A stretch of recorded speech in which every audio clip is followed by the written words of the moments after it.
오늘 교사대학 9강, 벌써 9강인데요.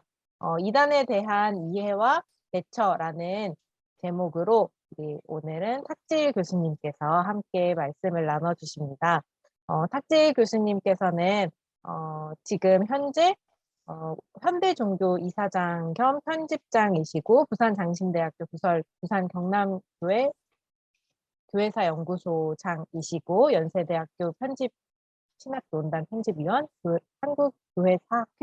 한국교회사학회지 편집위원으로 네, 함께 섬기고 계십니다.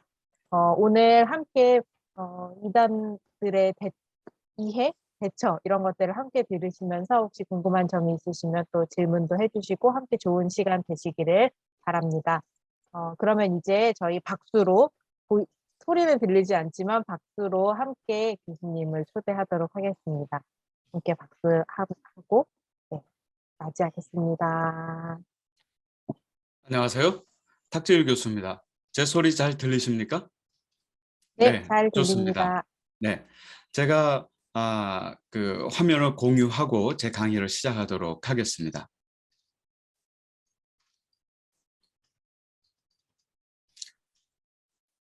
PPT가 잘 보이시라고 생각하고요. 여러분 만약에 제 강의 화면만 보실 거면은 전체 PPT 화면을 두셔도 좋고, 아니면 작게 화면을 하실 경우에는 왼쪽 하단에 제 얼굴을 위치시키시면은 PPT를 보시기가 수월하리라고 생각이 됩니다. 오늘 제가 여러분과 함께 나눌 주제는 기독교 문화, 이단에 대한 이해와 대처라는 주제로 제가 강의 요청을 받았고요. 제가 매년 여러분들과 함께 이단 문제를 강의를 했지요. 벌써 몇 년이 된 것 같아요. 근데 특별히 우리가 못 본 지가 이제 코로나가 발생한 이후에 만남을 갖지를 못했던 것 같습니다. 그래서 특별히 오늘 강의는 팬데믹 시대의 이단 트렌드와 교회 교육이라고 하는 주제로 팬데믹 시대가 어떻게 이단 문제에 영향을 주었는지, 또 이단들은 어떤 변화가 있었는지를 함께 교회 교육 담당자들의 시각으로 바라보도록 하겠습니다. 일제강점기 때 이단의 씨앗이 심겨졌고, 그리고 6.25 전쟁 시기에 이단이 줄기가 솟아올랐다고 한다면 아마 70년대를 전후로 한 군사정권 시기에 가장 이단이 성장했을 겁니다. 그리고 뉴 멜레니움이라고 하는 2000년대를 전후로 한 시기에 이단들의 급격한 성장이 있었고, 아마 최근에 이단들의 큰 변곡점, 전환점이 있었다고 한다면 아마 코로나 팬데믹 시대가 아닐까 싶습니다. 마이크들을 꺼주셔도 되겠습니다. 아니면은 김인혜 목사님이 전체 음소거 해주셔도 좋겠어요. 그래서 팬데믹 시대를 중심으로 이단 트렌드를 우리가 한번 살펴보도록 하겠습니다. 이단 문제는 우리가 볼 때 교회 안에 교리적인 문제로만 보는 것이 일반적인 이단 문제에 대한 접근이었지요. 근데 한번 생각해 보십시오. 이단 문제는 참 지속적으로 우리 곁에 이렇게 발생하고 있는 것을 우리가 알 수 있습니다. 2014년에 보면 세월호 사건을 통해서 유병언 구원파라고 하는 이름이 언론에 회자가 됐죠. 그 2년 뒤인 2016년에는 최태민, 최순실 국정농단 사건과 연관된 그 부친인 최태민의 대한구국 십자군이 문제가 되었습니다. 저희 선친인 고 탁명환 소장이 이 최태민을 처음 만났을 때는 무속인이었는데 단 2년 만에 개신교에서 가장 큰 영향력을 갖고 있는 목사가 되었거든요. 도대체 어떤 일일까요? 그리고 2018년에는요. 교회에서는 이미 이단으로 분류를 해왔지만 많은 사회적인 경각심을 갖지 못했던 만민중앙교회의 이재록 목사가 심각한 성적인 문제로 구속이 되었고, 또 은혜로교회의 신옥주 목사는 신도들에 대한 폭행, 폭언, 또 아동학대 등의 문제로 역시 구속이 되어 중형을 받았지요. 또 성락교회 김규동 목사는 어떤 금전적인 문제와 관련해 가지고 유죄 판결을 받기도 했습니다. 그리고 이 세 사람이 사회적으로도 많이 노출이 되었지요. 그리고 급기야 2020년에는 신천지 이만희와 코로나19의 지역 감염 확산과 함께 신천지를 모르는 대한민국 국민이 아마 없을 것 같아요. 신천지라고 하는 것에 대해서 자세히는 몰라도 대한민국 국민 모두는 뭔가 문제가 있는 단체라는 것은 인지했을 것 같습니다.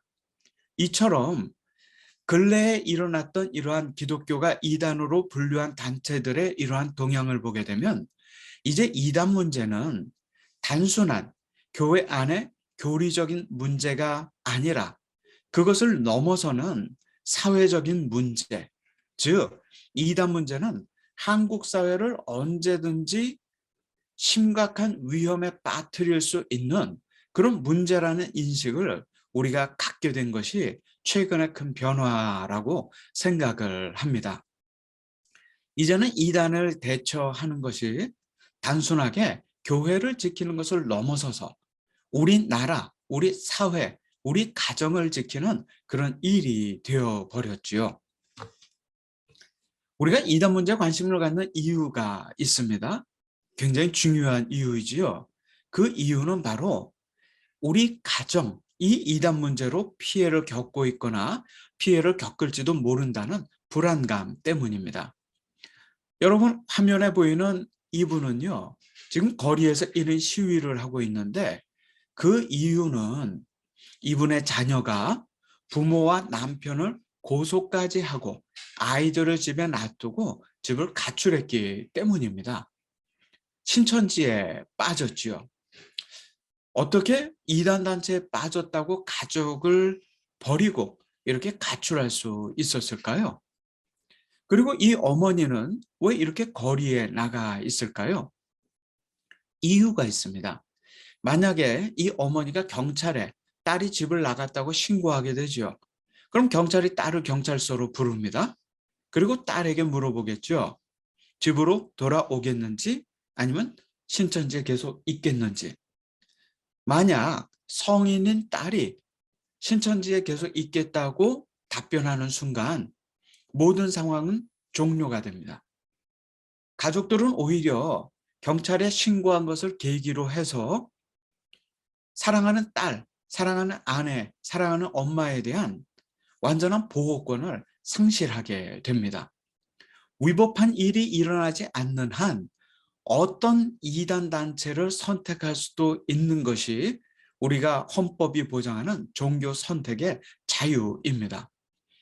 그러니까 공권력이든 언론이든 이런 피해자를 돕기가 쉽지가 않아요. 공권력엔 한계가 있죠. 문제가 터져야 개입합니다. 언론의 한계는 뭘까요? 역시 문제가 터져야 공론화하는 기능을 가지고 있습니다. 그렇기 때문에 이 피해자들이 이렇게 거리로 나서지요. 이렇게라도 해야 논란이 되고 이슈가 되니까. 이렇게라도 해야 이단에 빠진 아들, 아내, 자녀 잠시 집으로 돌려보내주기도 하기 때문이죠. 물론 몸만 와 있죠. 마음은 여전히 이단 단체에 있습니다. 근데 그럼에도 불구하고 곁에 두고 싶은 것이 가족들 마음이겠지요. 그러다 보니까 마지막 선택으로 이렇게 거리에 나서는 것입니다. 이런 분들이 많이 있지요. 어떻게 보면 오늘 제 강의를 듣는 여러분들 중에 이러한 이단 문제로 인한 피해를 겪은 분들도 계실지 모르겠습니다. 혹은 아직은 이런 피해가 없다 하더라도 이런 피해가 발생할 수도 있는 가능성이 우리 모두에게 있겠지요. 혹은 여러분이 맡고 있는 사랑하는 아이들, 교회 학교 자녀들에게 이런 문제가 생기면 여러분은 어떻게 도우려고 할까요? 많은 고민이 됩니다. 오늘 강의 끝나고 소그룹으로 여러분들이 제가 여러분들께 드린 질문을 가지고 한번 토론해 보세요. 정답을 찾는 질문 아닙니다. 토론 질문입니다. 교사로서 여러분이 한번 ABC, 즉 우리가 불이 나면 위기 상황에 빠지면 119를 누르잖아요. 그것처럼 소망교회 교사로서 이런 일이 발생했을 때 나는 어떻게 해야 할까? 그럼 매뉴얼을 여러분이 한번 생각해 보세요. 이렇게 피해가 발생했을 때 우리가 잊어서는 안 되는 것이 있습니다. 제가 두 가지를 강조하고 싶어요, 오늘. 하나는 아까 말씀드렸던 것처럼 이단 문제는 이제 더 이상 교회 안의 문제만이 아니다. 사회적인 문제다. 이단에 대처하는 것은 우리 사회, 우리 가정, 우리 교회를 지키는 일이다. 라고 하는 것 하나와요. 두 번째로는 이단 피해는 누구에게든지 나타날 수 있다는 것 기억하셨으면 좋겠어요. 누구에게든지 이단 피해가 일어날 수 있고요. 성경에도 보면 이단이 생겨나는 것은 우연적인 일이 아니라 주님 다시 오실 때 세상 마지막 때의 표징이라고 얘기하고 있거든요.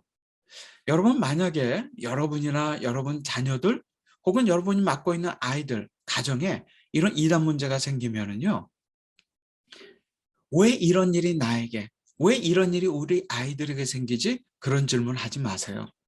생길 수 있는 일이 생긴 겁니다.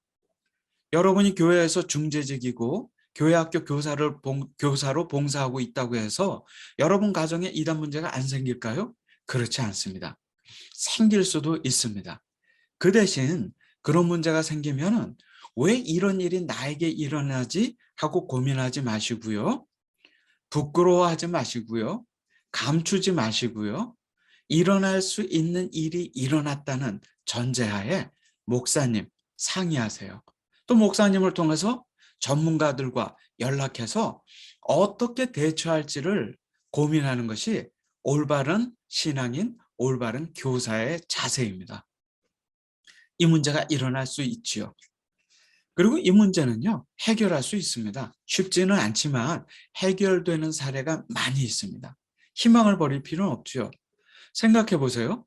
제가 이제 교회사를 가르치는 교수이지만 교회 역사 2000년을 보면은요, 이단들이 없었던 적이 없었어요. 이단들과의 싸움은 우리 교회의 신앙 고백을 만들었지요. 우리의 신학과 신앙을 공고하게 했지요. 이단들은 2000년 동안 있어 왔어요. 그런데 이단들의 그 한계가 뭐냐면요. 2000년 동안 한 이단이 있었던 적은 없습니다. 늘 생겨나고 없어지고 생성과 소멸을 늘 반복했지요. 말하자면 이단은 유한합니다. 우리 교회는 대신 영원하지요. 우리가 그 교회에 속해 있거든요. 이단 문제가 심각하지만 이단 문제를 이겨내고 또 그 피해를 회복할 수 있다고 하는 그런 담대한 마음을 가지고 여러분들의 이단 문제 그리고 교회 학교에서 일어날 수도 있는 이단 문제에 대해서 여러분이 단호하게 대처하셨으면 좋겠습니다. 자, 이러한 전제를 가지고 제 강의를 한번 진행해 보죠. 코로나19와 함께 가장 두드러진 이단 트렌드의 변화는 바로 온라인 이단의 등장입니다. 제가 말씀드리지 않아도 알 거예요. 김인혜 목사님 혹시 그 강의안을 다 나누셨죠? 네, 온라인 이단입니다. 우리 교회도 코로나와 함께 비대면 환경으로 들어왔고 심지어는 오늘 이렇게 줌으로 만나고 있잖아요. 근데 이단들도 역시 마찬가지입니다. 근데 차이가 있어요.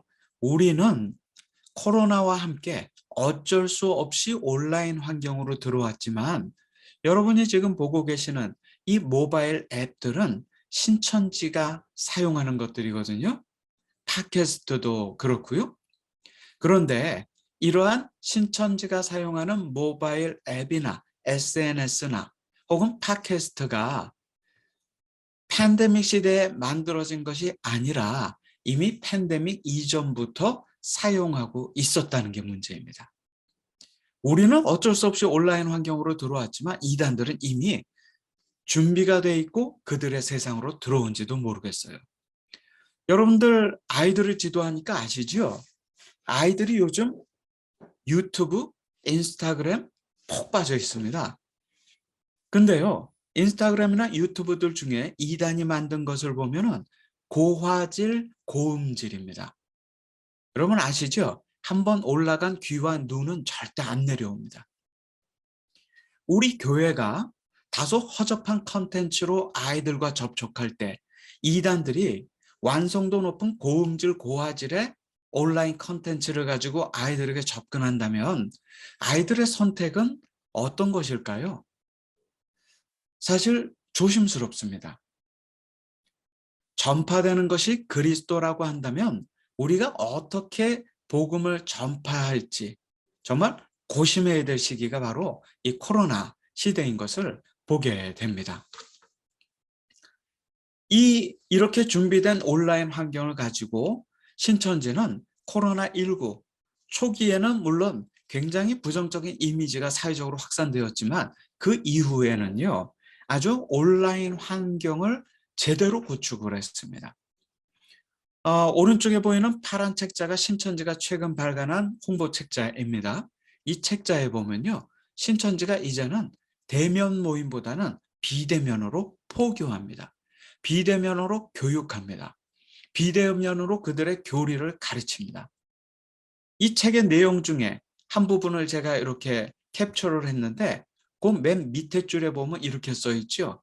이제 장소와 시간의 제약 없이 생명의 말씀이 당신을 향합니다. 예전에 이단에 빠지면 군대도 보내고 해외도 보냈어요. 유학도. 쉽지 않습니다. 이제는. 그때는 눈에서 멀어지면 마음도 멀어질 거라는 생각에 그렇게 했는지 몰라도 이제는 이단들이 시공간을 초월해서 우리들을 미혹하고 있는 세상이 열린 것이지요. 신천지가 이러한 온라인 말씀 세미나를 지금도 지속하고 있습니다. 이렇게 수많은 사람들이 온라인으로 접속해서 신천지 교리 교육을 하고 있는 것이죠. 신천지가 우리 눈에 보이지 않는다고 해가지고 신천지가 없어진 것 절대 아닙니다. 오히려 더 미혹의 덫을 사회 곳곳에 오프라인과 온라인상에 펼쳐 놓은 것이죠. 여러분의 자녀들 혹은 여러분이 맡고 있는 아이들, 예전에는 물리적으로 우리 곁에 있으면 안전하다고 생각하셨을 거예요. 그런데 설령 여러분의 자녀들이나 여러분의 아이들이 여러분 옆에 앉아 있다 하더라도 그 손에 들린 스마트폰을 통해서 어떤 이단 컨텐츠이든 접촉할 수 있는 시기가 열린 것입니다. 곁에 있다고 이제는 안심할 문제가 아닙니다. 심지어 예전에는 이단들이 우리를 찾아왔는데요. 요즘 다음 세대들은, MZ세대들은요, 그들의 스마트폰을 가지고 스스로 손품을 팔아가며 이상한 컨텐츠, 비성경적인 컨텐츠를 스스로 찾아다니는 그런 세상이 됐던 겁니다. 여러분, 교사로서 오프라인 이단에 대한 뻔한 이단 경계의 몇몇 이야기 말고 실제로 이런 온라인 이단에 대한 경계와 예방을 교사로서 어떻게 전할 계획이 있으신가요? 한번 고민해 보세요. 21년, 지금부터 딱 1년 전쯤이네요. 이만희는 모든 교회의 요람이나 전화번호 책 연락처를 구하라고 신천지 신도들에게 지시를 했어요. 왜일까요? 여러분, 요즘 문자나 이메일로 신천지 연락받는 분들 제법 계실걸요? 저도 받거든요. 개인정보 조심해야 됩니다.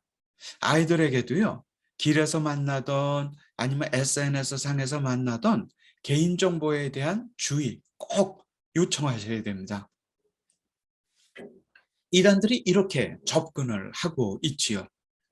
온라인 세상이 이제 이단들의 활동 무대가 되고 있습니다. 제가 얼마나 쉽게 접촉하는지 예를 들어볼게요. 혹시 당근마켓 사용하세요? 관심 있으실 거예요. 신천지가요, 요즘 당근마켓에 좋은 물건을 값싸게 올려놓습니다. 그럼 보고 연락이 오지요? 채팅이 시작됩니다. 만남이 이루어지지요. 비싼 물건을 값싸게 주면서 친절은 덤입니다. 그리고 만나서 관계를 형성하지요. 그리고 포교를 합니다. 여러분 아이들에게 이렇게 교육했으면 좋겠어요. 기성세대로서 이렇게 교육하는 게 참 마음이 아픈데요. 요즘 이단들은요. 친절하게 다가옵니다. 그리고 친밀한 관계를 형성합니다. 그리고 그 다음 수순이 치밀하게 우리를 미혹하지요. 여러분들은 소망교회 교사로서요. 아이들에게 세상에 공짜가 없다는 걸 잘 교육하셔야 됩니다. 그죠? 예수 그리스도의 구원 말고 세상에 공짜를 탐했을 때는 그 대가를 치를 수도 있다는 것을 여러분이 분명하게 전해줘야 돼요. 초중고 학생들이 잘 안 듣는 것 같다고요? 착각입니다. 아이들의 눈은 스마트폰에 가 있고 아이들의 눈은 친구에게 가 있는지 몰라도요. 초중고 학생들의 귀는 늘 열려 있습니다. 눈을 보고 실망에 빠지지 마세요. 그 열려 있는 귀에 여러분의 이야기가 들어갑니다. 제가 얼마 전에 신천지 브이로그도 봤어요. 비디오하고 블로그 합성어지요. 신천지 청년이요. 이쁜 여자 청년이 아침부터 화장하고 밥 먹고 신천지 교리교육 준비하고 일상을 브이로그로 찍습니다. 제법 조회수가 있어요. 이런 컨텐츠를 누구든지 쉽게 접촉할 수 있는 것이지요. 이런 게 온라인 속에서 우리 아이들이 접속하고 있는 온라인 이단들의 모습입니다. 요즘 많은 질문이 오는 단체 중에 하나예요. 프렌드라고. 피스, 플레이, 프렌드의 합성어라는 겁니다. 프렌드. 그리고 저 현대종교에 질문이 많이 와요. 프렌드가 도대체 뭡니까? 사회봉사 활동도 한다 하고 평화 활동도 한다 하고 사회봉사 학점도 얻을 수 있다고 하는데 괜찮은 건가요? 이런 게 와요. 그래서 제가 이 단체에 들어가서 쭉 보다 보니까 평화 활동의 예로서 거기에 소개하고 있는 거 있죠? HWPL, DPCW. 보통 사람이 보면 이게 무슨 약자인가 할 거예요. 근데 이것은 신천지의 핵심 조직들입니다. 그러니까 모습을 드러내지 않고 아이들이 필요한 것을 주는 겁니다. 여러분 어떤 이단치고 아이들도 똑똑한데 어떤 이단치고 우리에게 아무런 도움도 안 되는 것 가지고 다가오면은 똑똑한 아이들이 그거 선택할 리가 없습니다. 최근에 모든 온라인 이단들은요, 우리 눈높이에, 아이들의 눈높이에 맞춰서 먹음직하고 보암직한 걸 가지고 다가옵니다. 그러기 때문에 미혹이 시작이 되는 것이지요. 고등부 교사들 아마 계실 거예요. 고등부 교사들, 특별히 3학년 교사들에게 제가 부탁하고 싶어요. 고등부 교육은요, 고3이 끝이 아니라 시작입니다. 고3이 수능을 끝내는 순간부터 대학교 오리엔테이션이 있는 그 시점까지 고3 교사들이 책임져야 됩니다. 왜냐하면 그때 가장 많이 이단에 빠지거든요. 아이들이 군대 가지요. 군대 가면 괜찮을 것 같잖아요. 제가 군부대 강의를 간 적이 있는데요. 주일날이었는데 장병들이 운동장에서 공을 차야 되는데 볼을 차야 되는데 아무도 없어요. 군목 목사님께 여쭤봤더니 전부 다 오전부터 스마트폰이에요.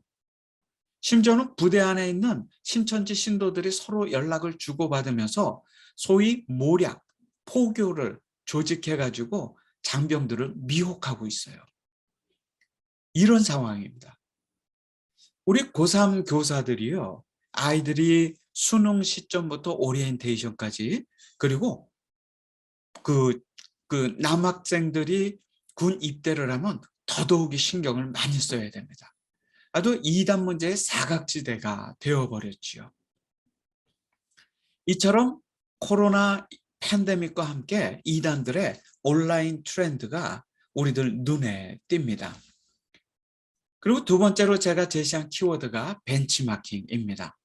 한국의 이단들은요, 독창적인 이단이 없습니다. 지금 휠체어에 앉은 채 코로나 방해 혐의로 구치소에 수감되었다가 고령을 이유로 보석돼서 나오는 이만희의 모습이에요. 우리가 볼 때는 그저 연세든 노인의 모습이잖아요. 그런데 신천지는 이 이만희를 영생불사하는 보혜사 성령이라고 믿고 있습니다. 불로불사라고 믿어요. 늙지 않는다고.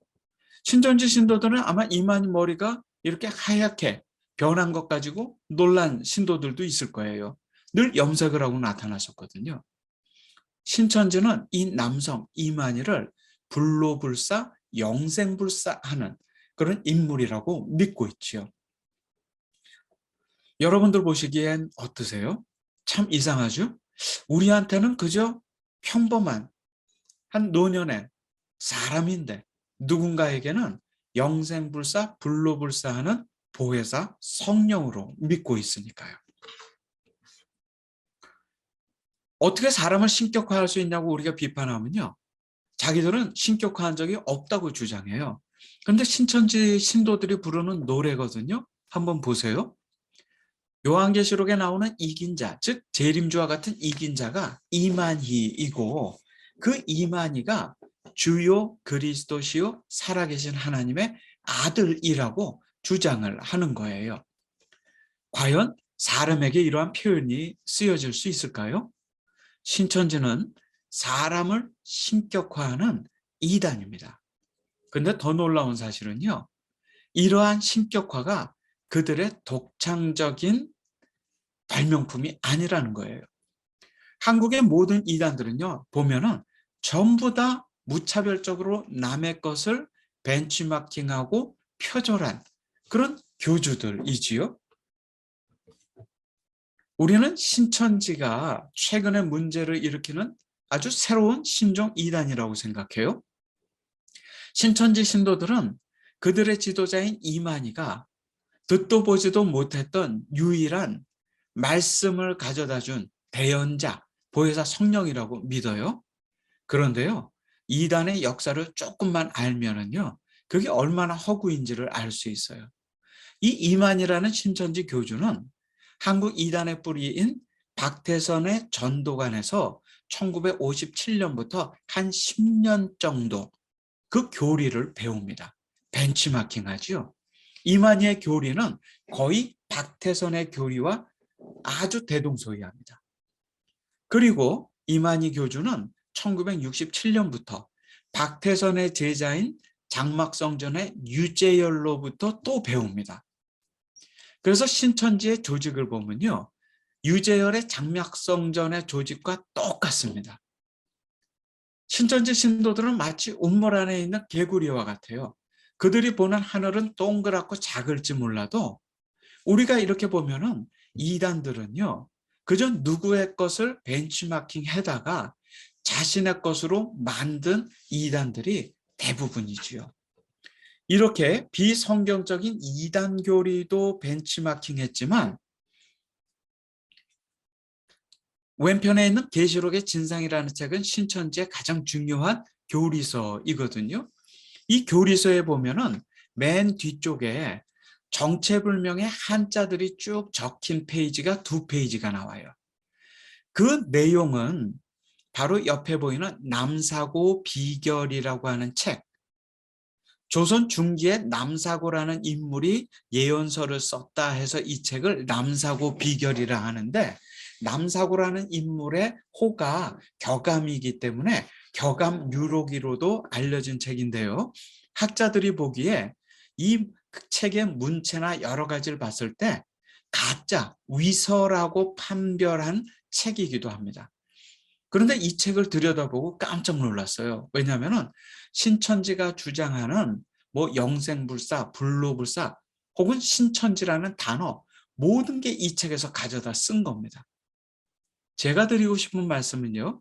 신천지는 사람을 신격화하는 비성경적인 이단일 뿐만 아니라 누군가의 것을 벤치마킹해서 다른 교주의 것을 그대로 썼을 뿐만 아니라 정체불명의 민간 속설로부터도 무차별적으로 인용해서 자신들의 교리를 만든 그런 기초 없는 벤치마킹으로 이루어진 그런 이단이라는 것을 우리가 보게 됩니다.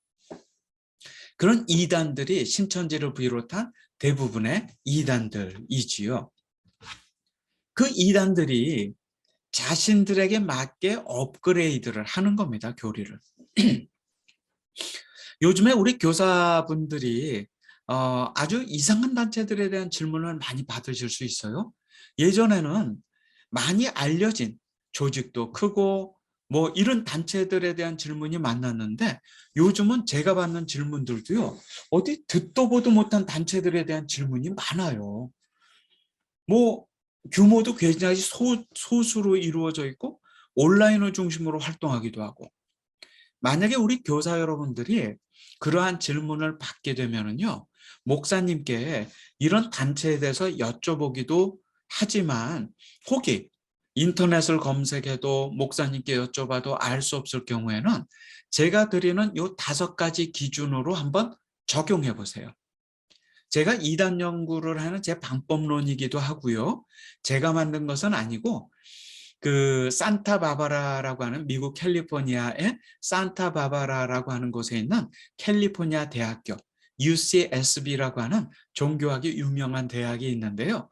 그 학교의 종교학 연구소에서 그 지역의 신흥종교 운동들의 특징을 분류하는 방법이에요. 근데 다 영어 P자로 시작해서 5Ps라고 일반적으로 불러요. 그래서 prophet, promise, plan, possibility, place 이 5가지입니다. 이 5가지를 갖추었을 때 이단적이지는 않은가라고 우리가 생각해 볼 수 있는 거예요. 첫 번째로 이단들은요. 예수 그리스도가 아니라 사람을 신격화합니다. 그렇죠. 교주를 신격화합니다. 두 번째로 우리는 하나님의 기록된 말씀인 성경을 유일한 진리로 믿지만 이단들은 어떻죠? 비성경적인 교리를 주장하죠. 아까와 같이 듣도 보지도 못했던 이상한 얘기를 포함시켜요. 여러분들이 아이들로부터 질문을 받았는데 그 단체가 사람을 신격화해요. 전혀 성경적이지도 않아요. 그럼 이단이 아닌가? 우리가 조심할 수 있지요. 세 번째는 플랜이에요. 아무리 카리스마 있는 교주가 비성경적인 교리를 가르친다고 사람들이 쫓아가지 않거든요. 사람들이 혹할 수 있는 로드맵을 제시합니다. 즉, 그들만의 계획이 있어요. 대부분 종말론이죠. 어느 날 종말이 온다는 시한부 종말론. 또 신천지처럼 우리 신도수가 14만 4천 명이 되면 끝이다라고 하는 조건부 종말론. 이런 비성경적인 종말론. 성경에서는 어떻게 얘기합니까? 아버지 외에는 그날과 그때는 모르잖아요. 14만 4천이 차야 구원받는 게 아니라 예수님을 믿으면 구원받잖아요. 그 단순한 성경의 진리를 뒤엎은 시한부 종말론이나 조건부 종말론을 주장할 때 우리가 조심해 볼 수 있죠. 세 번째로 possibility라고 위장활동. 우리는 전공법이잖아요. 우리는 예수님이 그리스도인 것을 세상에 바울의 고백처럼 담대하게 거침없이 전하는 우리들은 그리스도인들입니다. 여러분 교사들도 그렇죠? 여러분의 그 거룩한 의무는 뭡니까? 예수가 그리스도라는 것을 아이들에게 담대하게 거침없이 전하는 것이죠. 수단과 목적을 텍스트와 컨텍스트로 우리는 혼란시켜서는 안 돼요. 우리의 텍스트는 성경입니다. 근데 이단들에게 성경은요, 참고 도서 정도예요. 컨텍스트입니다. 그렇기 때문에 이단들은요, 이단 교리를 포교하기 위해서 어떤 일이든지 합니다. 특별히 요즘은 이단들이 사회봉사를 그렇게 열심히 해요. 아이들에게 가르치셔야 됩니다. 착한 일을 한다고 이단이 아닌 것은 아닙니다. 얼마든지 양의 옷을 입고 우리 주변에서 활동하고 있지요. 이단들은 보면은요, 정치에도 신경 쓰고 사업에도 신경 쓰고 종교 외적인 것을 위장해서 활동을 합니다. 마지막 5번째로요, 플레이스. 이런 교주가 있고 비성경적 교리가 있고 종말론을 주장하고 위장 활동을 해도요, 그들만의 거점이 있어야만 이단들은 성공합니다. 야, 너희 교회 잘못된 것 같아. 우리한테 와야 돼. 그럼 배타적인 구원관에 갔습니다. 이단들 중에요. 너희도 비교적 맞는데 우리가 더 맞아. 이런 이단 없습니다. 너희는 틀렸고 우리가 맞다는 게 이단입니다. 그렇기 때문에 여러분이 맡고 있는 아이들 혹은 여러분들의 가족들에게 지금 신앙생활은 교회로부터 떠날 것을 요구하지요. 그런 요구가 있는 단체 사람을 만났다고 한다면 거기 이단은 아닌지 조심해 볼 수 있는 것이지요. 우리 교사 여러분들이 이 5가지 키워드를 가지고 한번 고민해 보세요. 어떤 단체에 대한 질문을 받거나 이미 여러분이 알고 있는 이단 단체가 혹시 이런 특징이 있는지 한번 여러분이 직접 대입해 보세요. 이런 특징들이 맞아떨어진다고 한다면 거기 이단적인 문제가 있는 것은 아닌지 조심해 볼 수 있지요. 이 이단들은 이렇게 아까와 같은 비성경적인 교리를 벤치마킹한 다음에 자기에 맞게 이렇게 업그레이드를 하지요. 그러면서 이단들이 덤으로 가지고 있는 것은 뭐냐면은 바로 그 아까 말씀드렸던 종말론과 같은 이러한 그 내용들을 각자의 특징에 맞게 업그레이드합니다. 누구는 1992년 10월 28일에 종말 휴거가 온다. 누구는 2012년에 종말이 온다. 신천지 같은 경우에는 자신들의 숫자가 14만 4천 명이 되면 종말이 온다고 주장을 했지요. 매직 넘버입니다. 신천지에 빠진 누군가가 14만 4천 교리를 믿게 되잖아요. 그리고 14만 4천이 되면 신천지 신도들은 놀라운 일이 2가지 일어난다고 믿어요. 하나는 뭐냐? 죽지 않고 영원히 산다는 거예요. 두 번째는 뭐냐? 자신들이 세상을 다스리는 왕이 된다는 거예요.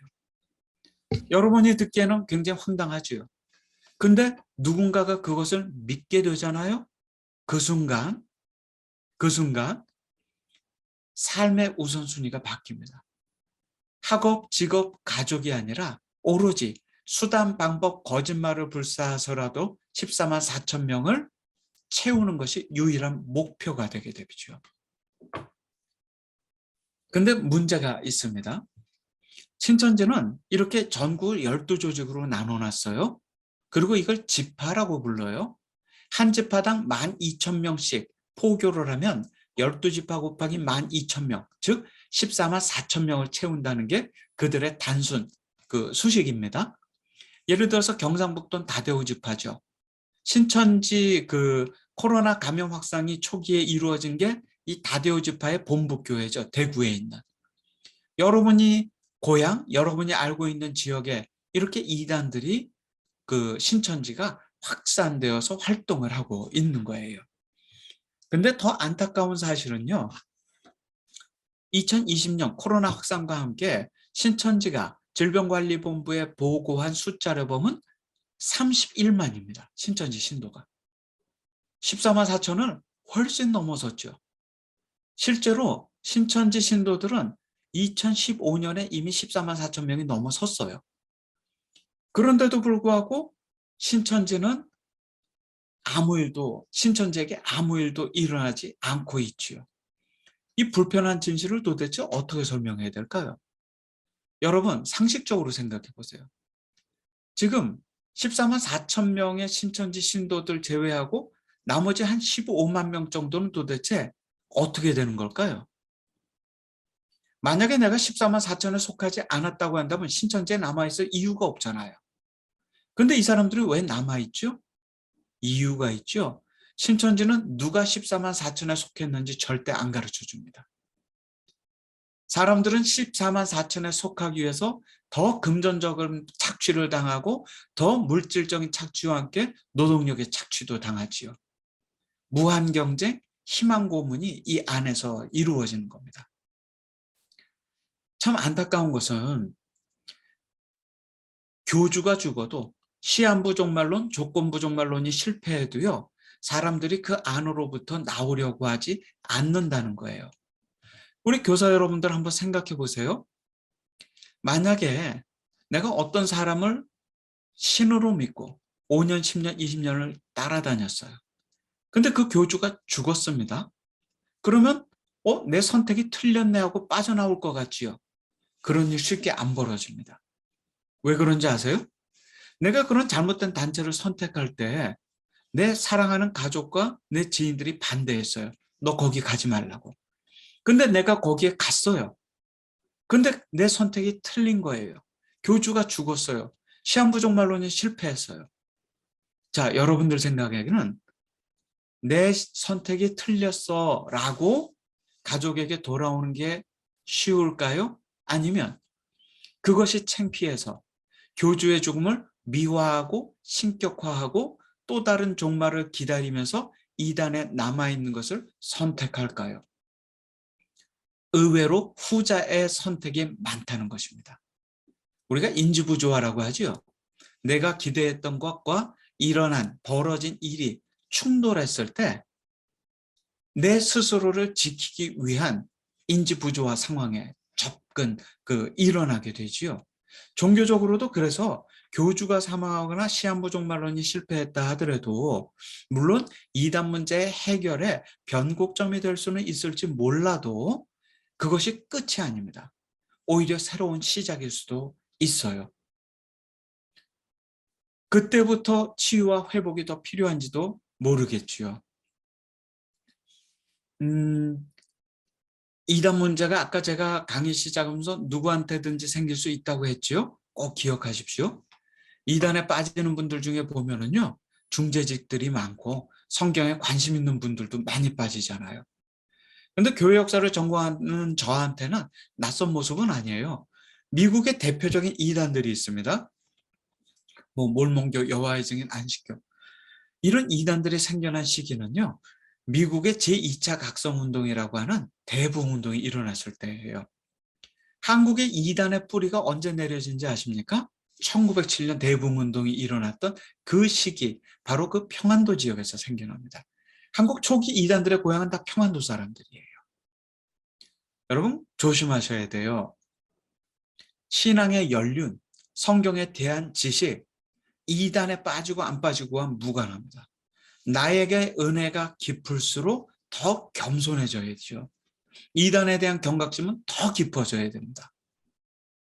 오히려 그러한 자칫 잘못, 그런 자만이 오히려 이단에 빠지게 만든 일들이 많고, 그러다 보니까 교주가 죽어도 종말론이 실패해도 자신의 선택을 포기하고 돌아오기보다는 오히려 더 그 죽음과 종말론의 실패를 합리화하는 헛똑똑한 모습으로 나타날 수도 있다는 거죠. 여러분 이단에 빠진 분들 만나서 대화 나눠본 적 있어요? 아마 있는 분들 계실 거예요. 근데 같은 한국 사람이고 같은 한국말을 쓰는데 대화의 초점이 어긋나는 거 경험해 보신 적 있죠? 말이 통하지 않는다고 하지요. 왜? 세상과 성경과 가족을 보는 눈이 다르기 때문입니다.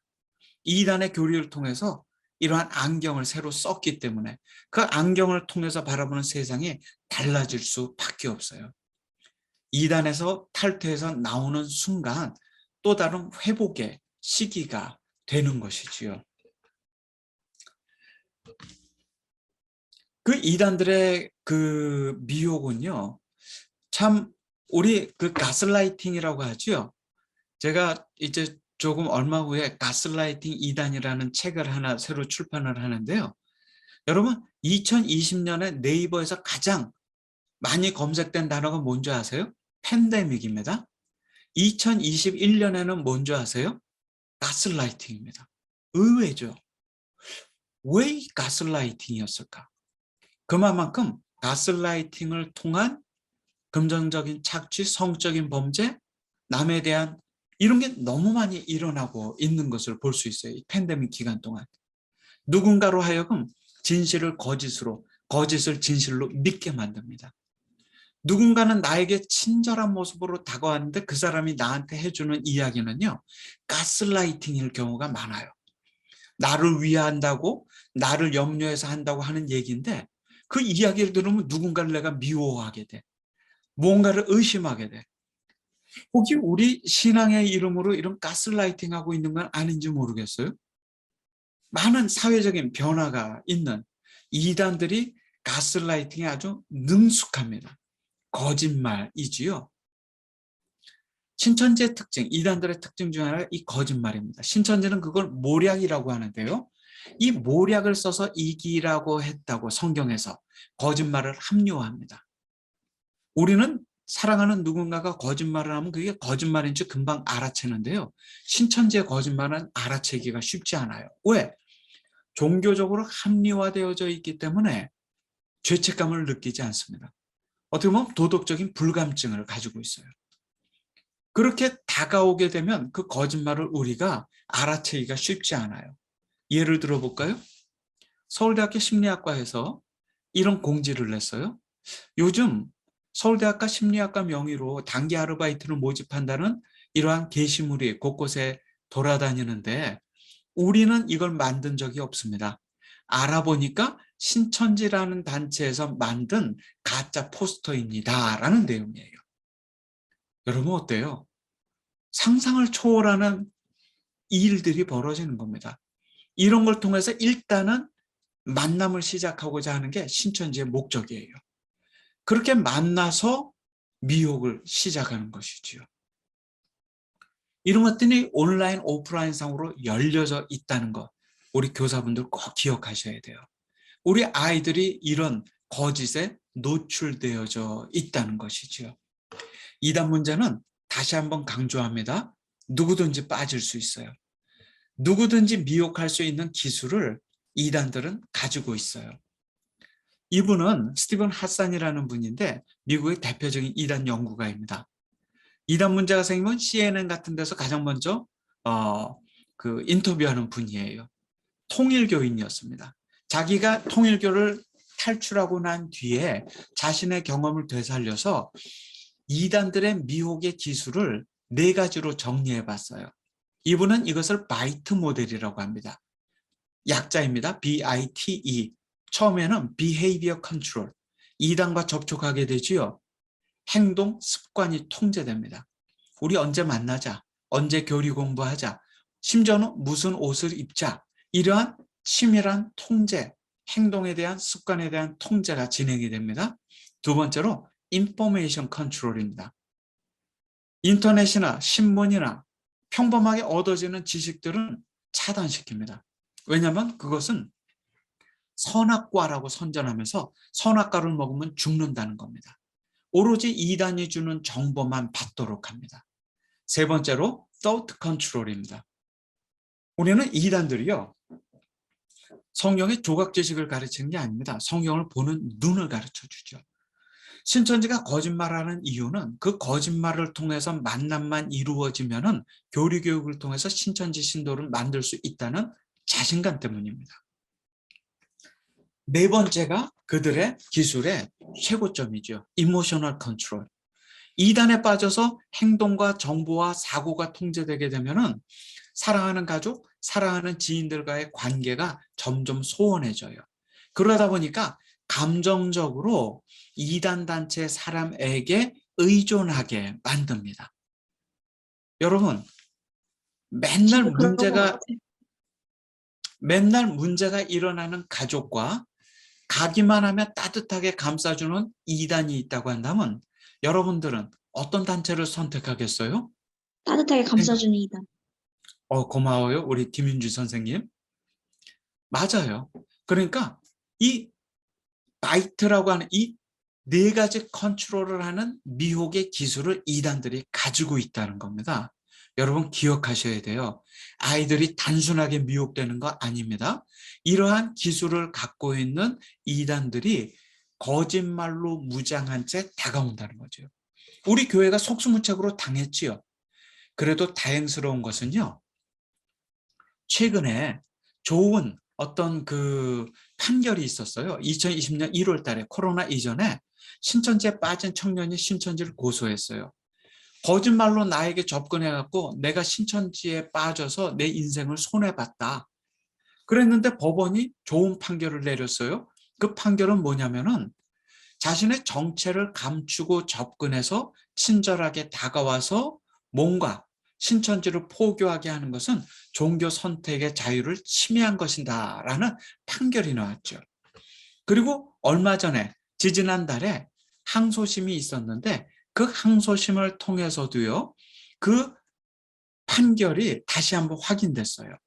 그렇기 때문에 이제 여러분들이 이렇게 거짓말로 다가와서 피해를 받았을 경우에는 목사님들을 통해서 법적으로도 도움을 받을 수 있는 좋은 판례가 만들어졌다는 것, 우리 교사분들 꼭 기억하시고, 여러분들의 맡고 있는 아이들 혹은 그 가정에 이러한 문제가 일어났을 때는 이러한 판례들을 꼭 알려주었으면 좋겠습니다. 다섯 번째로 영적인 거리두기.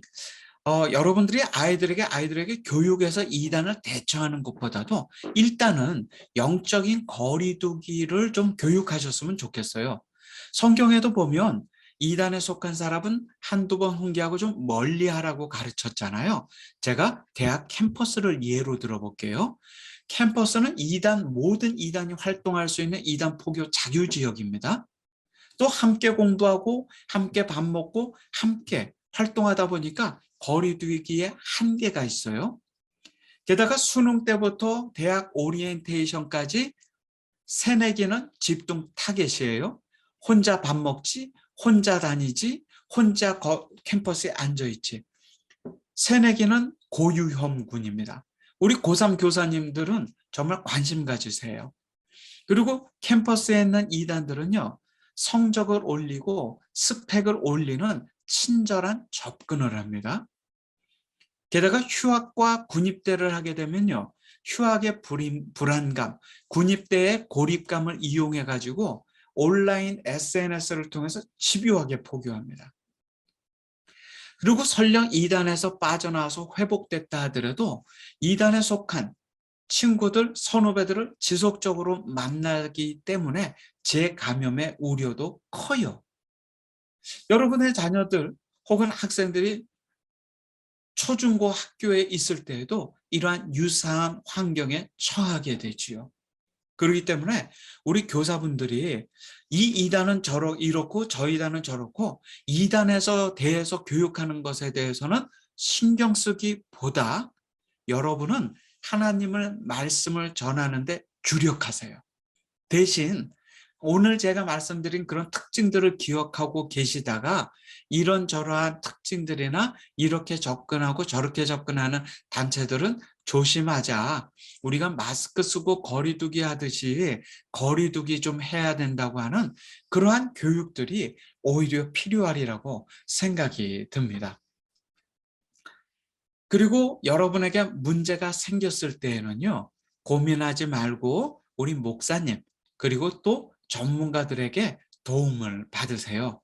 특별히 요즘 이단 문제와 관련해 가지고요, 이러한 지역 차원에서의 도움도 필요하지만 여기에 보면 이 신천지가 코로나19 감염 확산과 함께 신천지에서 6천여 명이 탈퇴를 했대요. 근데 이 6천여 명이 지금 여러분 어디에 있을까요? 한번 고민해 보세요. 혹시 여러분이 맡고 있는 학생들 중에 이단 단체에 소속됐거나 가족들이 이단에 빠져 있거나 이런 학생들 온 적 없으세요? 혹이 올 수도 있을 겁니다. 여러분, 절대로 색안경을 끼고 보지 마세요.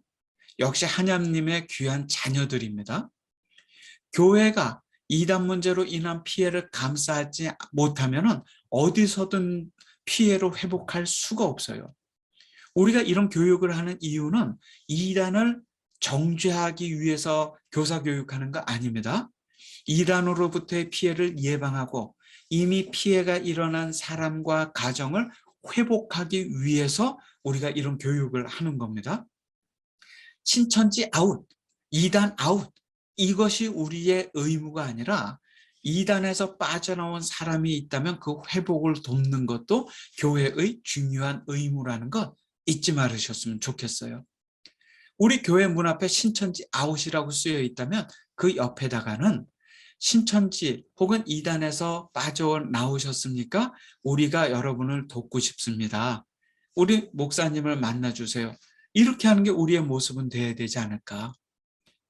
6천여 명은 지금 어디서 무엇을 할까? 여러분을 매주 만나는 아이들 혹은 그 아이들의 가정에는 이러한 문제들이 어머니, 아버지 혹은 누군가에게 있지는 않을까? 여러분의 영적인 관심이 필요한 시점입니다. 그리고 우리 교회를 보면은요, 요즘 이단들 신천지가 뭐 하는지 지금 제가 보여드리려고 해요. 신천지가 코로나19로 사회의 지탄이 대상이 됐으니까 이제 신천지 재기불능일 거야. 여러분 그렇게 생각할지 모르겠어요? 절대 그렇지 않습니다.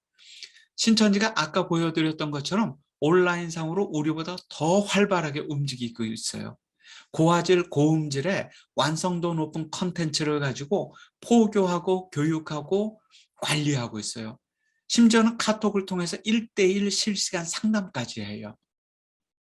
그리고 신천지는 요즘에요, 특별히 요즘 요 대선 기간을 전후로 해서 신천지 자원봉사단을 중심으로 해가지고 벽화 그리기 운동, 방역 활동, 방역 물품 나누기 활동, 이런 것들을 신천지가 하고 있어요. 물론 우리 소망교회도 코로나 발생 초기에 소망기도원 그 확진자들을 위해서 제공했지요. 우리 김경진 목사님 제가 참 존경하고 사랑하는 목사님이지만 그 결정을 보고 너무 참 좋았어요. 저희 현대종교회도 그거 기사화했었거든요.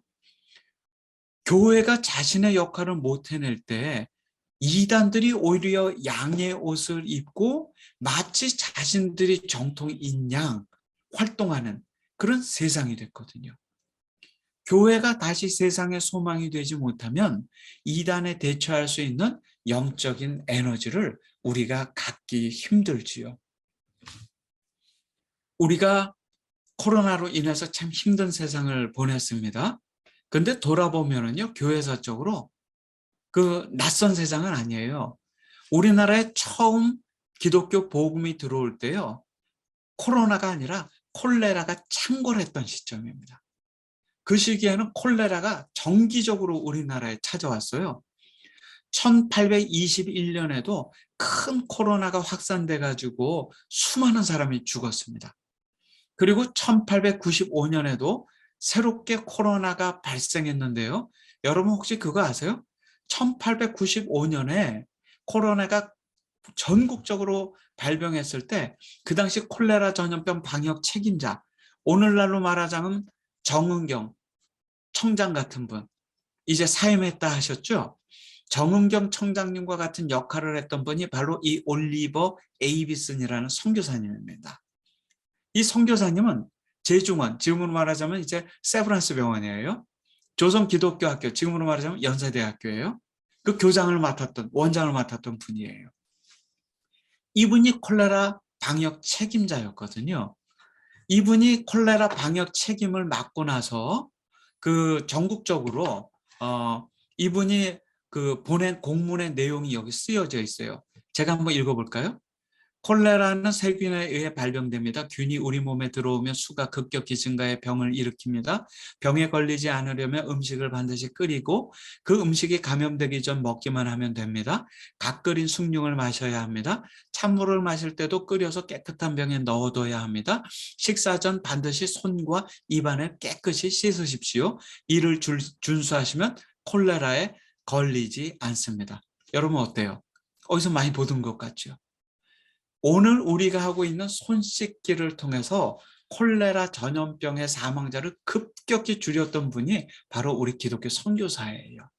우리도 이 감염 예방 원칙이 지금까지도 전해지는 겁니다. 이렇게 선교사님들과 그리스도인들이 콜레라 역병의 시대에 교회와 사회를 위해서 헌신했기 때문에 일제강점기 기간 동안 우리 교회는 민족의 소망이 될 수 있었던 것입니다. 자, 이 코로나 역병의 세상에서 우리 그리스도인들은 혹은 여러분 기독교사들은 무엇을 하고 계신가요? 우리 교회의 거룩한 의무는 무엇일까요? 요한계시록이 얘기하는 새하늘과 새 땅, 즉 이단 신천지가 아니라 성경적인 새하늘 새 땅, 신천지를 꿈꾸는 우리 기독인들은 어떻게 살아야 될까요? 이 코로나 역병과 이단의 시기, 또 교사로서 여러분들은 여러분에게 맡겨진 자녀들을 이단으로부터 보호하면서 다른 한편으로는 예수 그리스도의 제자로서 세상 속에서 복음과 나의 삶이 이율배반적인 것이 아니라 복음대로 살아나가는 우리 소망교회의 모든 교사들이 되기를 제가 간절히 기도하겠습니다. 제 강의는 여기까지 하지요. 고맙습니다. 감사합니다. 감사합니다. 네. 함께 31분이네요. 죄송해요. 1분이 지났어요. 아닙니다. 네, 혹시 강의를 들으시면서 혹시 질문이 있으신 선생님이 계시다면 임소거를 풀고 한번 질문해 주셔도 좋겠습니다. 제가 여러 번 소그룹 모임을 통해서 드린 질문이 있거든요. 정답 없는 질문이에요. 저는 뭐 학생들한테 문제도 그렇게 내지만 한번 여러분들의 생각을 조금 나누어 보세요. 교사로서. 그거는 이제 그 질문들을 잘 활용하시고 거기 강의 내용뿐만 아니라 다양한 질문들이 있으시면 해주세요. 어떤 것이든. 네. 그리고 김 목사님 질문이 없을 경우에 너무 또 기다리면서 이 교사분들에게 부담 주지 마세요. 네, 네. 어떤 질문이든 괜찮아요. 네. 그러면 우선 이렇게 질문이 있으시면 언제든지 얘기해 주시고요. 저희 광고를 먼저 드리도록 하겠습니다. 먼저 지난 주일에 저희 각자 선생님들께서 이제 부서 탐방을 해주셨는데요. 부서 탐방 잘 해주셨을 거라고 믿고 이번 주에는 이제 부서 실습 신청을 받습니다. 부서 탐방과는 별개로 이제 6월 달부터 8월까지 13주 동안 진행되는 실습에 대한 신청이고요. 단체 문자와 조장님을 통해서 신청 링크를 전달해 드릴 테니까 신청 기간 일주일 정도 기간 동안 함께 기도해 보시고 생각해 보시고 부서 실습 신청을 해주시면 좋겠습니다. 다음 주 강의는 저희가 현장에서 진행이 됩니다. 그래서 오늘까지만 이제 온라인으로 줌으로 진행을 했고요. 저희가 다음 주에는 함께 성교관 2층 예배실에서 저녁 7시 30분에 함께 모이도록 하겠습니다. 저희 교회학교 교학자들이 교회 학교에 대해서 소개하고 같이 함께 이야기하는 시간이니까 모두 함께 현장에서 함께 만나기를 소망합니다. 저희 이제 곧 조별 모임으로 들어갈 텐데요. 조별 모임은 우리 함께 강의에 포함되는 필수적인 것이기 때문에 참석이 혹시 어려우실 경우에는 조장님께 연락하셔서 모두가 다 같이 함께 참석해 주시면 감사하겠습니다. 저희 그러면 나눔의 내용은 조장님 통해서 저희가 전달을 이미 하기는 했지만 간략하게 이렇게 앞에 봐주시면 될 것 같고요. 뭐 의미, 발견, 코로나 상황에서 어떻게 대처해야 할지 이런 질문들 같이 함께 현실 적용에 대한 토론 주제들 같이 함께 나눠보시면 좋을 것 같습니다.